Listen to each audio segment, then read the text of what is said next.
Este é o ConimaCast, o seu podcast de mediação, arbitragem, dispute boards, negociação e outros métodos extrajudiciais de solução de controvérsias.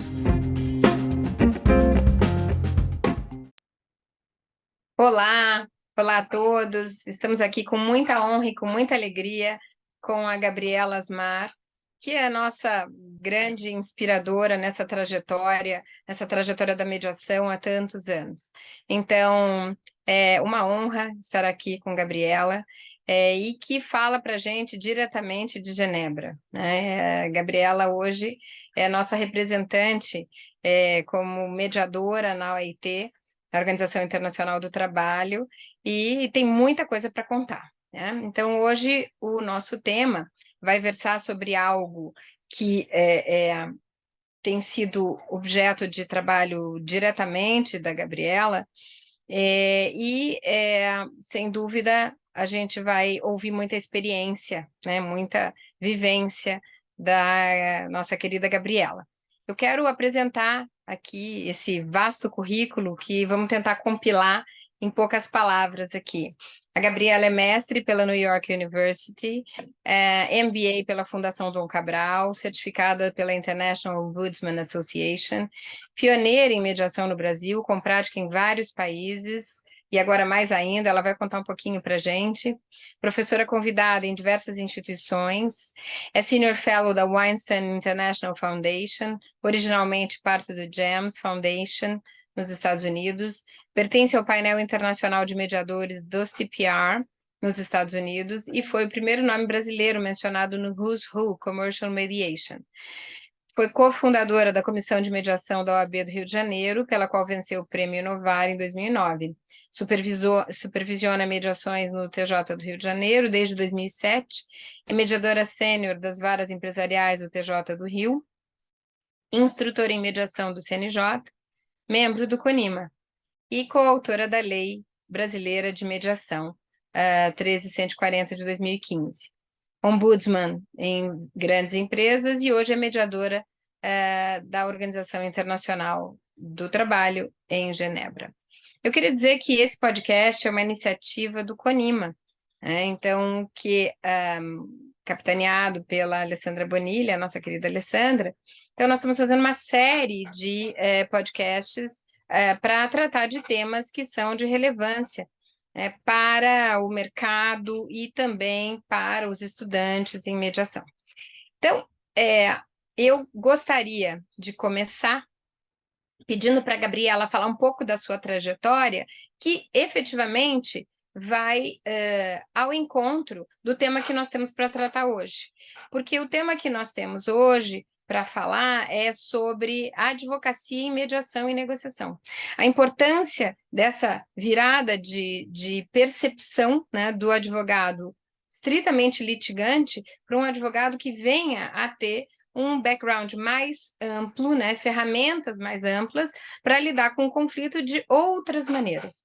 Então, vocês não estão aqui para me ouvir, vocês estão aqui para ouvir Gabriela. Gabriela, por favor, já comece para nós falando da sua trajetória que vai absolutamente ao encontro do nosso tema de hoje. Muito obrigada pela sua presença. Um beijo grande.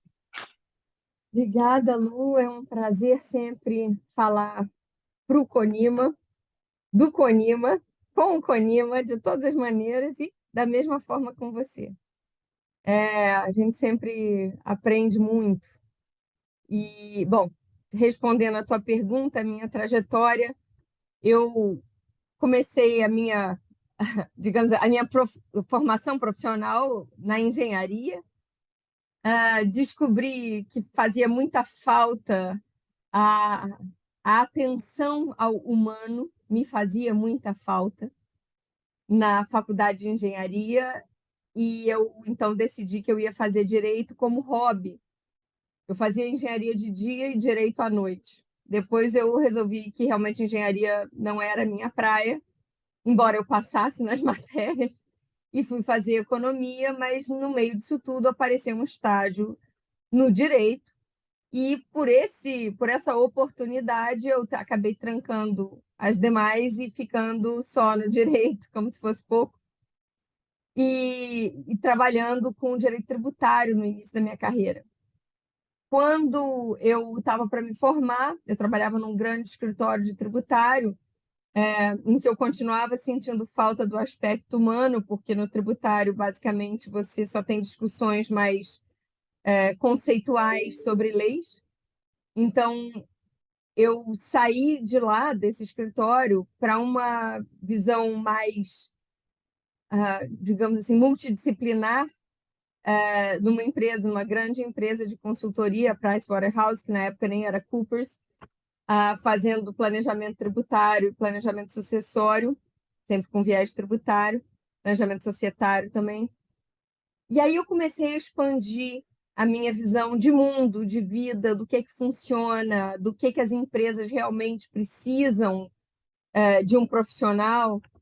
E rapidamente ficou muito claro para mim que a briga não compensa nem para o cliente, tá? E para compensar para o advogado, tem um custo muito grande, né? Quando a pessoa chega numa idade já de começar a se perguntar o que eu estou fazendo da minha vida, né? Para que eu nasci, enfim. Eu passei por muitas conversas assim, com muitos profissionais, em vários momentos da vida minha e dos demais. Depois eu volto a isso. Mas, enfim, então, eu, nessa visão mais ampla do direito, e não litigante, ou seja, sempre uma visão de construir soluções com as quais todos pudessem conviver, chegou um momento em que eu falei: eu preciso ir para o exterior, eu preciso expandir horizontes. E foi quando eu consegui bolsa e fui para Nova York fazer um mestrado em direito comparado. Na realidade, era um mestrado para comparar o sistema consuetudinário com o sistema positivado. E foi ali que eu, estudando direito processual americano, estudando o último texto para a última prova de processo civil, eu li uma linha sobre mediação. Falava dos métodos alternativos, arbitragem e mediação, e a definição de mediação é um método que busca soluções que possam ser aceitas por todos os envolvidos. Eu nunca vou esquecer essa frase, porque mudou a minha vida. E eu tive aquele aha moment, como diz nos Estados Unidos. E eu falei: é isso que eu vim fazer no mundo. E quando eu fiquei lá mais um ano depois do mestrado trabalhando, eu fui para um escritório. E nesse escritório eu cavei todas as possibilidades que eu tinha de já começar a aprender a mediação na prática.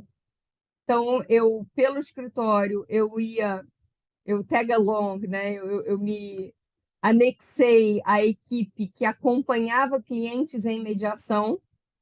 Então, a equipe do escritório, que era dentro do departamento de contencioso, havia uma equipe especializada em negociações mediadas, já entendendo o papel do advogado como alguém que ajuda o seu cliente a conseguir um melhor acordo. E esse expertise, né, embora tenha o mesmo propósito de qualquer advogado, que é buscar o melhor resultado para o seu cliente, mas o advogado em mediação já tem uma visão, primeiro, da interdependência perante a outra parte, né, em relação à outra parte.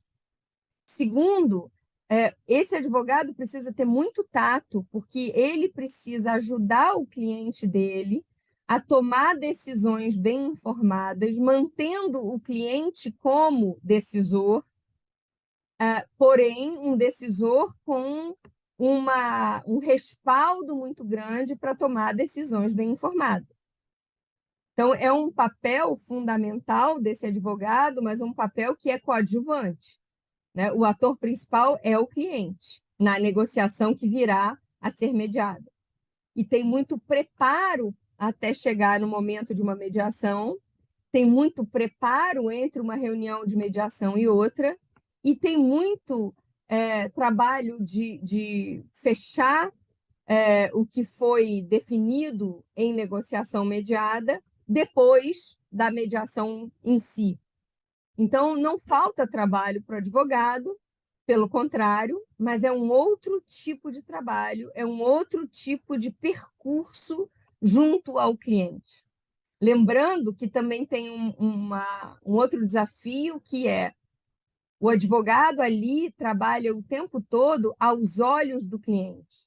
Não é como um advogado litigante em que ele ouve o cliente numa reunião, depois o cliente vai para casa e ele faz todo o trabalho, independente daquilo representar ou não o que o cliente não apenas deseja, mas consegue compreender, né?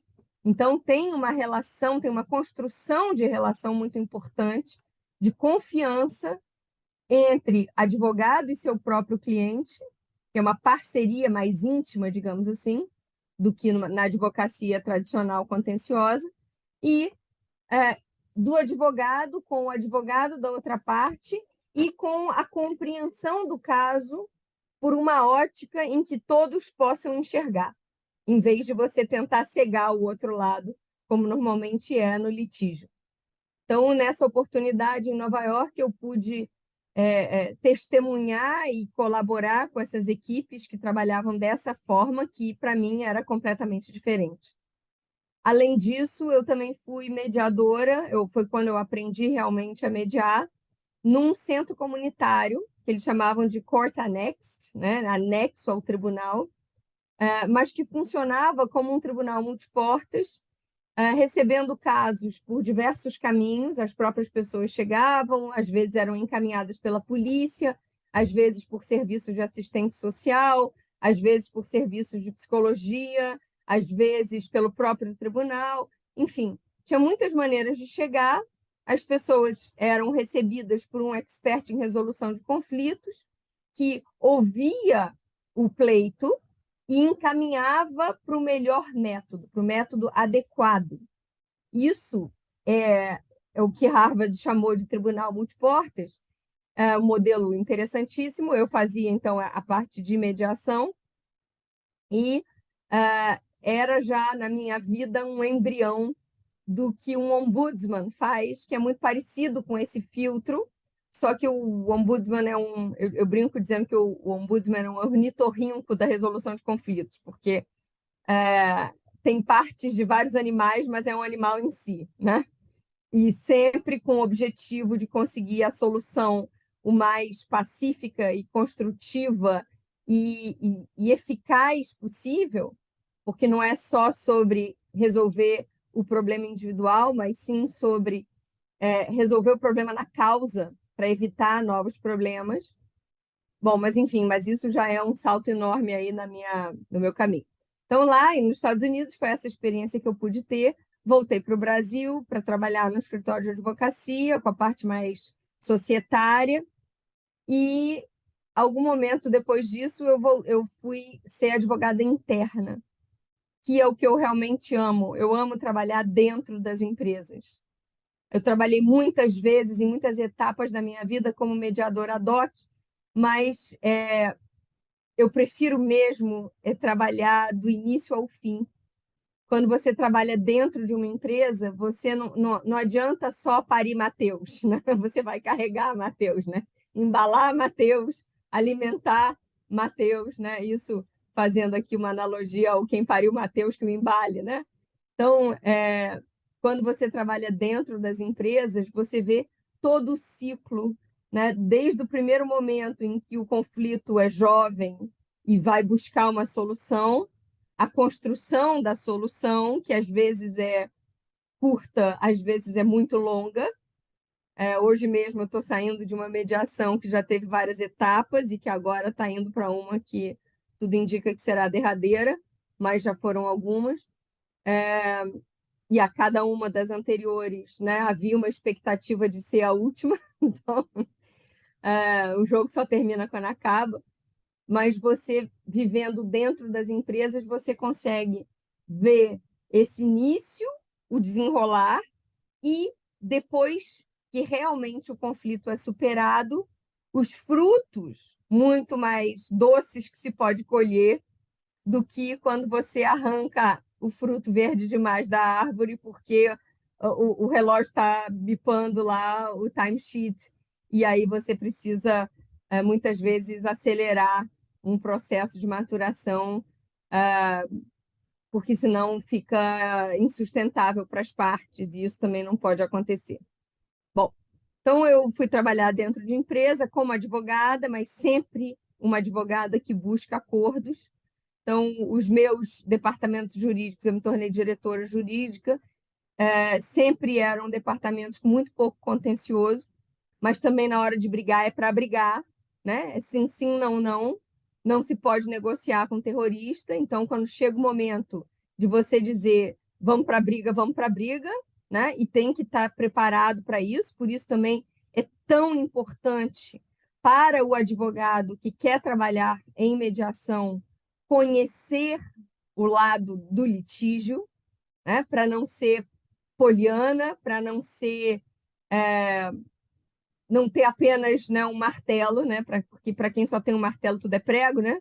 Então a gente, para poder trabalhar em mediação, a gente precisa ter uma caixa de ferramenta variada o suficiente para poder sempre estar à disposição do cliente com o método que é melhor para ele e não para nós. Isso é muito importante. Então, eu, quando diretora jurídica, eu sempre procurava a negociação, a mediação. Em alguns momentos, eu tive oportunidades interessantíssimas de, como advogada da empresa compradora, mediar empresas fornecedoras que precisavam se entender para fazer uma entrega conjunta e compatível, senão não tinha negócio para ninguém. E isso também, obviamente, se beneficiou muito da experiência de planejamento tributário, societário e sucessório, né? Então, nesse momento, para construir um acordo entre as empresas que eram concorrentes em algumas áreas, mas complementares em outras, foi muito útil. Então, a gente está sempre construindo. O ponto aqui é a nossa carreira de mediador, ela é sempre construída com base em tudo que a gente já fez até aqui. A gente nunca pode desprezar o que nos trouxe até aqui, porque tudo é útil no seu devido momento, na sua devida proporção. Bom, e aí, depois disso, eu me tornei diretora de Relações Institucionais de uma multinacional, que era uma negociação mais ampla, e finalmente fui atraída para o universo de ombudsman, ouvidores no Brasil, como a gente chama.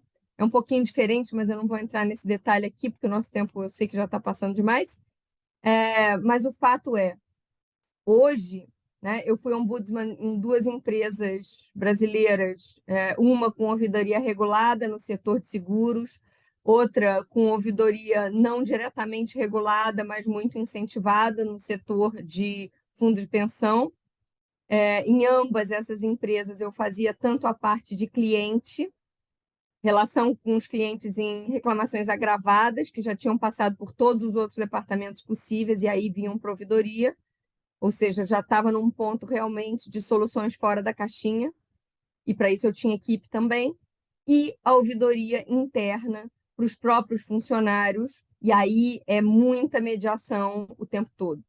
É basicamente mediação. E na segunda empresa eu tive a oportunidade também de trabalhar com o canal de denúncia, coordenar investigações corporativas e comitê de ética.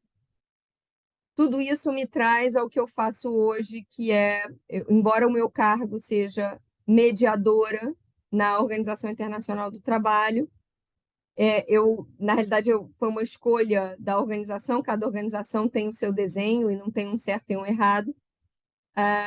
E tem um motivo muito interessante, o fato deles não chamarem o meu cargo de ombudsman e sim de mediador, que é o fato de ser uma organização tripartite, que é governada não apenas por uma gestão, por uma administração, mas também por um sindicato de empregados fortíssimo e o grupo de governos que alimenta a organização e que é quem bota o dinheiro para que o propósito da organização seja viável. Então, essa realidade, né, esse tripé muito importante para a natureza da organização, requer um mediador full-time com muita flexibilidade de como atuar sempre em prol da visão de unidade, sempre em prol de estamos juntos, né? Precisamos lidar com as nossas diferenças porque somos conscientemente interdependentes. Além disso, nessa organização, o sindicato de empregados tem uma das funções muito importantes possíveis para um ombudsman, que é o que a gente chama de defensor del pueblo. Então, o sindicato ele pode advogar, literalmente tem um advogado para os empregados que estejam em conflito com a administração. E isso, obviamente, não seria compatível com um lugar de independência, autonomia e informalidade, como é o caso do ombudsman e o meu caso como mediadora nessa estrutura.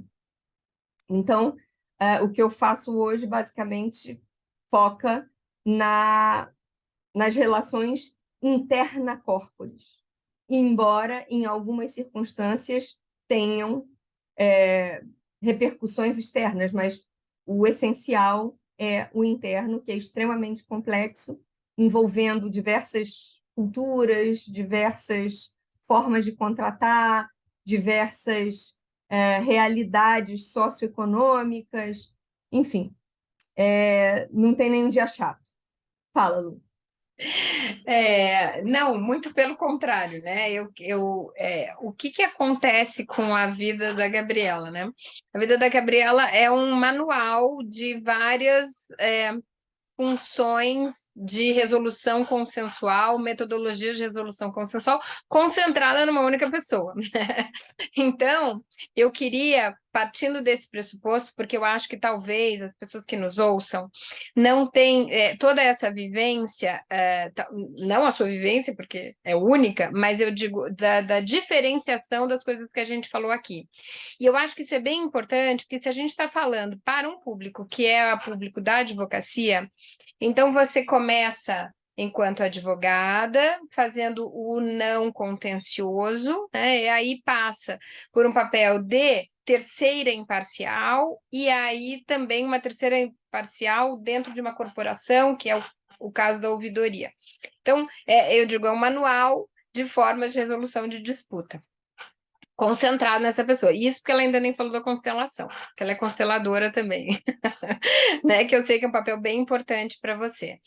Mas tentando fazer esse olhar a partir desse advogado que fala, puxa, faz sentido essas coisas que ela está falando, né? Então, primeiro, né, essa diferenciação clara desses papéis do advogado na mesa de mediação e negociação.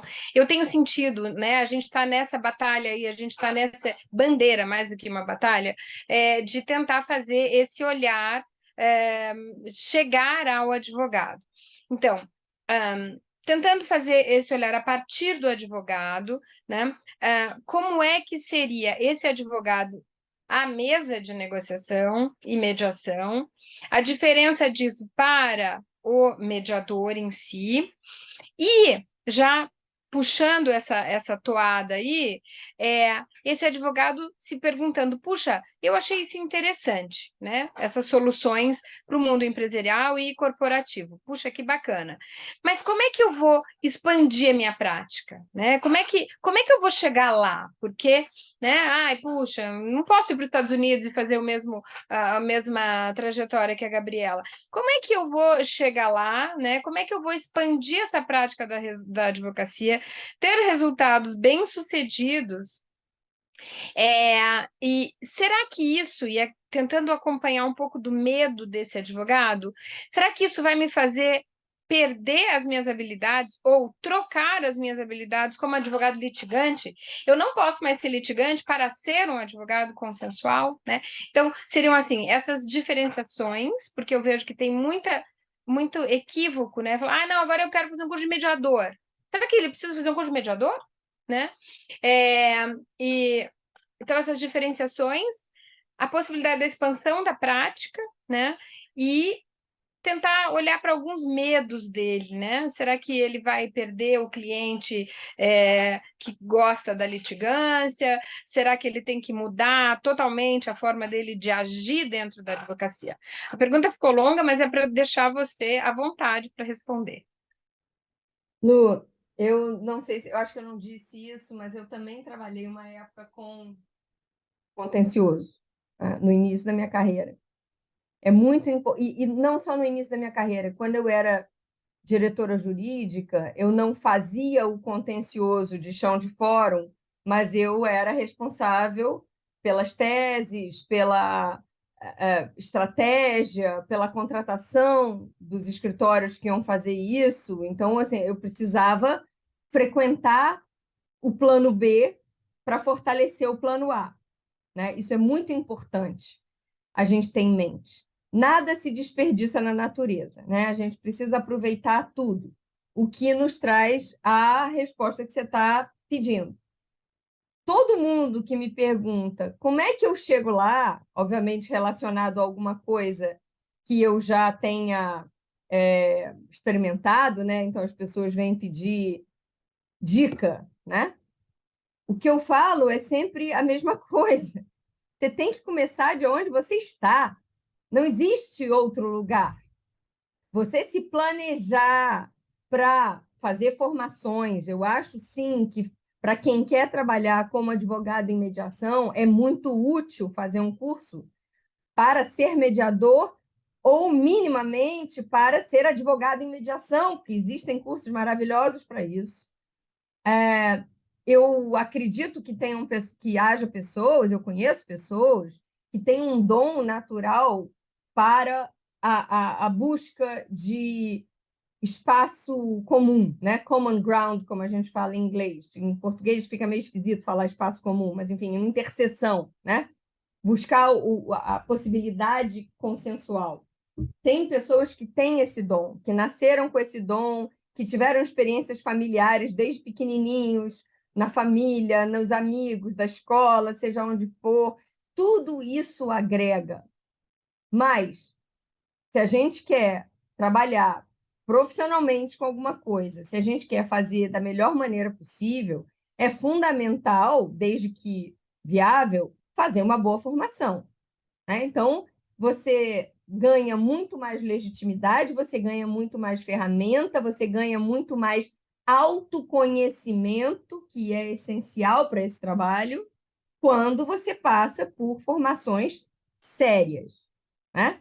E aí, formação séria não é curso em milagres de fim de semana, né? Porque tem muito caça-níquel que vende um curso de fim de semana como se você fosse sair mediador, sair constelador depois de 2 dias. Totalmente ilusório, né? Claro que não, mas passar por uma formação e depois, né? Ou ao longo, ou antes até que seja, vender aquilo que você acredita. Não adianta botar um discurso bonitinho porque está na moda, né? Você precisa realmente ser aquilo que você quer vender, principalmente se você está falando de uma inovação. Toda inovação encontra resistência.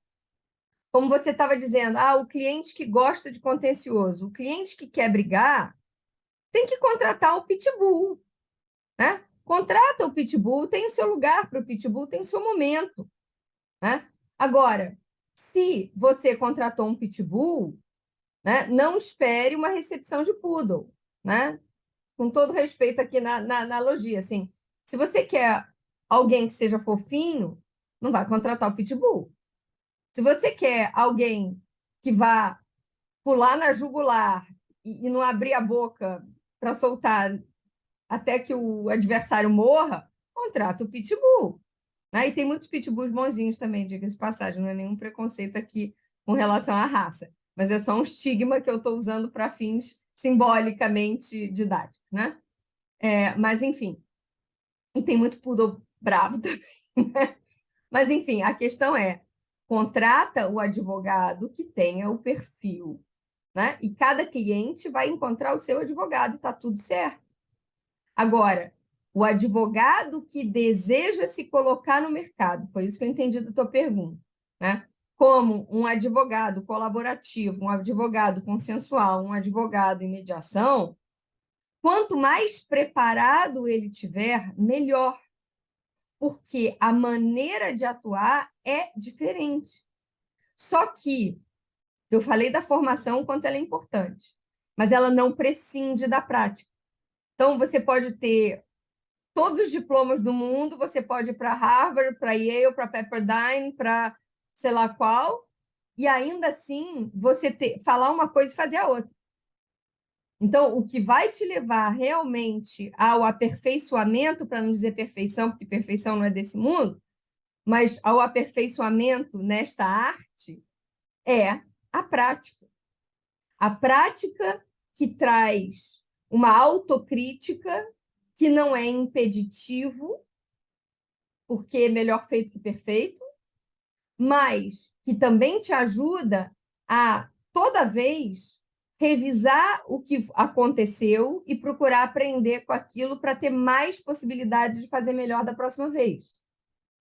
E isso você vai fazer se dispondo a eventualmente perder clientes. Então, se você chega no teu escritório, né, e você constrói um website, se você constrói uma reputação de ser um advogado que busca acordo, o cliente chega para você, ele só quer briga, você vai ter que recomendar um outro colega. Você pode, eventualmente, atuar na briga naquele caso, mas aí, naquele caso em que você concordou em atuar na briga, dificilmente você vai ter as melhores condições como um negociador, caso você mude de ideia. É possível? É possível, mas requer muita senioridade. A gente está falando aqui do início de carreira, pelo que eu entendi da sua pergunta. Me corrija se eu estiver errado. Né? Então, O mesmo meio de carreira que está querendo fazer uma transição, né? Tá, aí quanto mais senioridade a gente tem, mais facilmente a gente consegue mudar de chapéu. Né? Por exemplo, vou dar um exemplo concreto. Nos Estados Unidos, é mais comum a gente ver na prática um método híbrido que se chama MED-ARB. Né? MED-ARB é o mesmo terceiro que intervém como mediador, em algum momento, obviamente, acordado com as partes, se torna árbitro sobre o mesmo caso. Aqui no Brasil, lá no Brasil, isso é considerado antiético.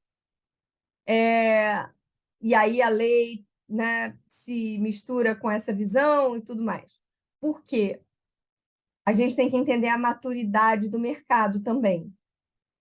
Então, quanto mais maduro é o mercado, quanto mais maduros são os clientes, quanto mais maduro é o profissional, mais provável é de você conseguir mudar de estilo no meio do caminho sem perder o ritmo, né? Ou seja, sem perder a ética.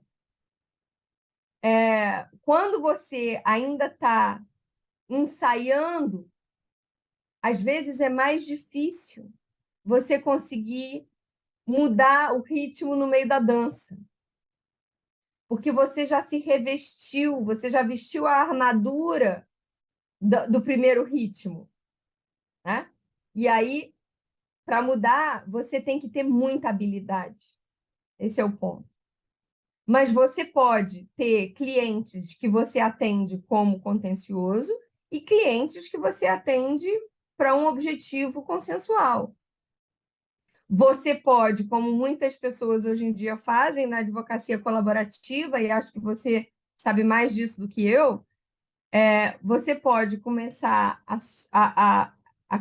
ser contratado com o compromisso do acordo, que é a essência do advogado colaborativo. Então, o seu interesse ser como profissional remunerado, ser diretamente relacionado ao acordo. E se o acordo não vingar, o cliente tem que contratar outro advogado para então fazer a etapa do litígio. Isso é outra modalidade de trabalhar. Né?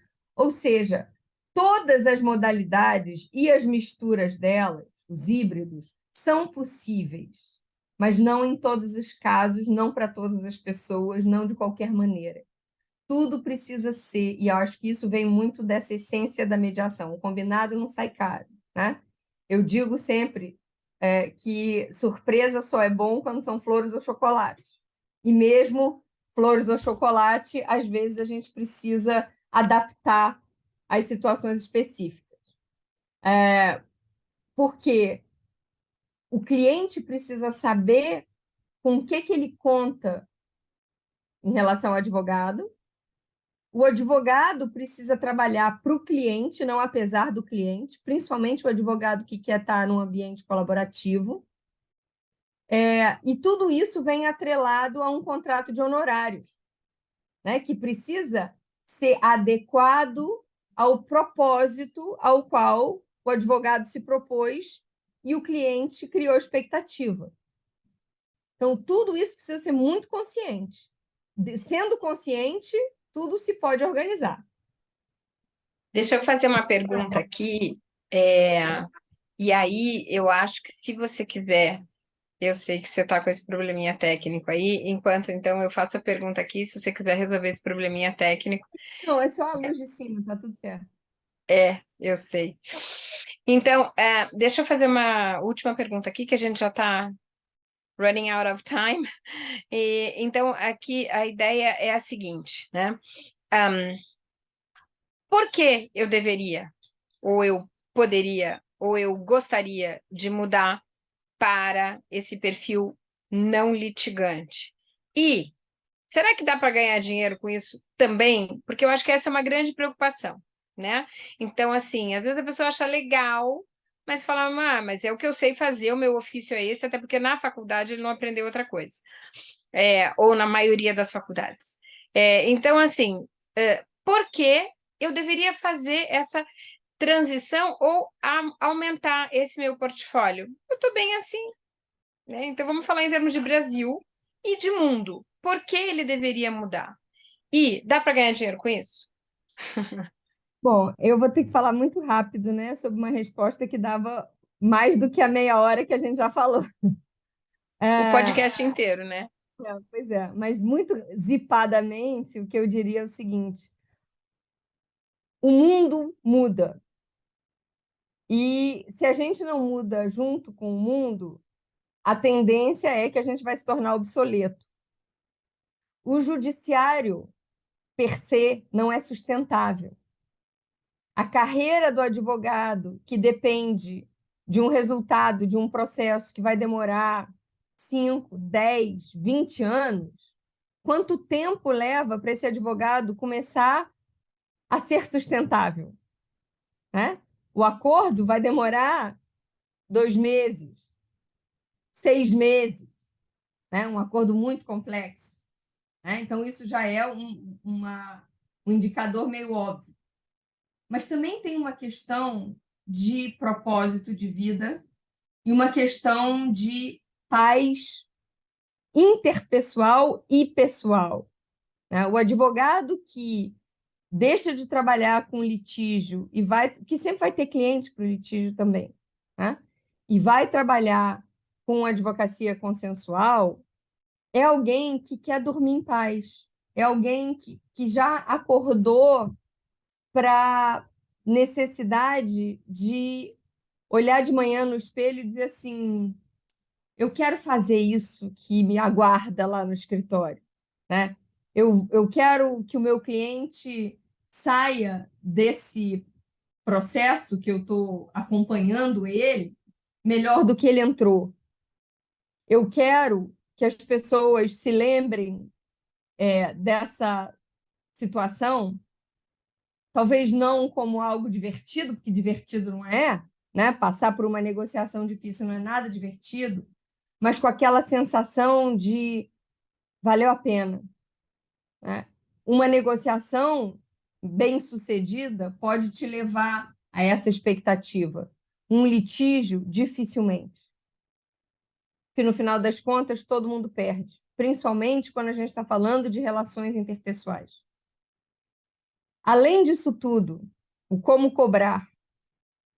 Eu gosto de contar a historinha, que eu vou hiperzipar aqui, do navio que quebrou, né, no meio do mar, com uma carga perecível, e chamaram todos os técnicos e ninguém conseguia resolver.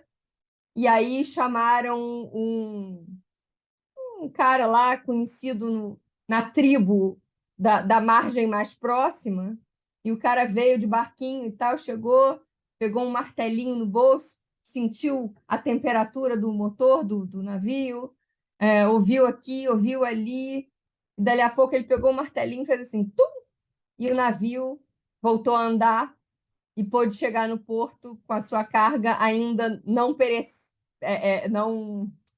estragada, né? Enfim, não perdida. E aí lembraram então de perguntar ao carinha quanto é que ele ia cobrar, e ele falou que era $1 milhão. Aí falaram assim, mas $1 milhão por uma martelada? Aí ele falou, não, a martelada é $1. Agora, saber aonde dá a martelada, com que força dá a martelada, em que momento dá a martelada, esse é o resto do valor, né? Então, essa historinha ilustra a diferença entre vender trabalho e vender resultado. Então, quem trabalha, né, pela mediação, obviamente você não pode, na mediação, prometer acordo, porque isso não depende de você, seja você o mediador ou o advogado. Isso depende das partes, e não depende de uma só, né? Depende das duas. Mas você vai colocar os seus melhores esforços e tudo indica que as chances de acordo, uma vez iniciada uma mediação, são muito grandes. O difícil é começar, né? Então, quando você vende o esforço pelo acordo, você está vendendo a busca de soluções. Quando você vende tudo o que requer um processo de litígio de sei lá quantos anos, você está vendendo trabalho, que não necessariamente agrega valor. Então, tem lugar para tudo, né? Como com terrorista não se negocia, com maluco também não se negocia. Muitas vezes a gente precisa ir para o judiciário para iniciar uma negociação um pouco mais equilibrada, dependendo do desequilíbrio de poder entre as partes. Então, tudo isso é necessário e tem seu lugar. Agora, a gente precisa saber o que a gente quer como profissional, para depois não ficar reclamando do judiciário, do juiz, do escrevente, de Deus, do governo, porque isso não vai resolver, né? Então, sabendo o que você quer e tendo a noção de que você vai construir isso desde onde você já está, aonde você já tem legitimidade, e com perseverança você vai chegar lá, esse é o caminho, né? Para a gente depois poder celebrar os resultados. Bom, gente, infelizmente, né, nós estamos chegando aqui ao fim, nós estamos com uns 40 minutos aqui, e assim, eu nunca tenho palavras para agradecer a Gabriela, porque a Gabriela tem essa capacidade, esse poder de inspiração das pessoas, e que desde a primeira vez que eu já ouvi Gabriela falar, foi inspirador para mim.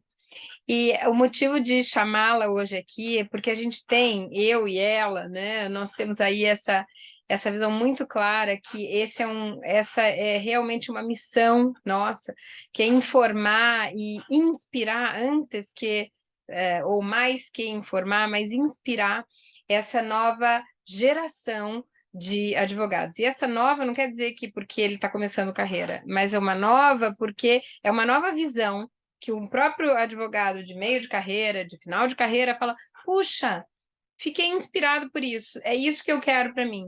Não só porque, né, nós estamos vivendo claramente uma crise né, na judicialização, mas em especial porque eu quero fazer a diferença para o mundo, para mim e para o mundo. Então, mais uma vez, quero infinitamente agradecer, Gabriela, que está assim cedendo o seu tempo, a sua expertise, mas acima de tudo, o seu amor pelo que ela faz. Porque quando a gente passa a falar nesse tipo de abordagem e nesse tipo de visão, a gente tem sim que falar de propósito. E quando a gente fala de propósito, isso potencializa tanto aquela fala, né? E como vocês puderam ver, ela veio falar da vida dela, e a vida dela é absolutamente inspiradora para esse momento, para cada um de vocês. Então, eu espero que isso tenha tocado vocês, sinceramente, porque a gente quer dizer para vocês, dá para ter uma vida produtiva, feliz, lucrativa, e com propósito. Dá para ter, dá para conciliar tudo, né? Então, Gabi, queria uma palavra final, não quero eu fazer a palavra final, queria uma palavra final sua para a gente encerrar esse momento maravilhoso aqui, agradecendo essa pessoa incrível que é a Gabriela, que eu tenho a honra de dizer que é minha amiga, e que está lá em Genebra, nos representando lindamente, com certeza. Então, uma palavra final, uma palavra de encerramento aqui para esse público lindo. Obrigada, Lu. Eu também não vou aqui estender os elogios, porque são desnecessários, é óbvio. E eu queria terminar com Einstein e Victor Hugo. Einstein disse assim: a humanidade vai precisar encontrar uma forma completamente diferente de pensar se for para sobreviver. E Victor Hugo disse assim: não há nada mais poderoso do que a ideia cujo tempo chegou. Cá estamos. Amém. E que os anjos passem e digam amém. Joia, querida. Um beijo bem grande. Até. Falamos em breve, se Deus quiser. Beijo, querida. Tchau, tchau.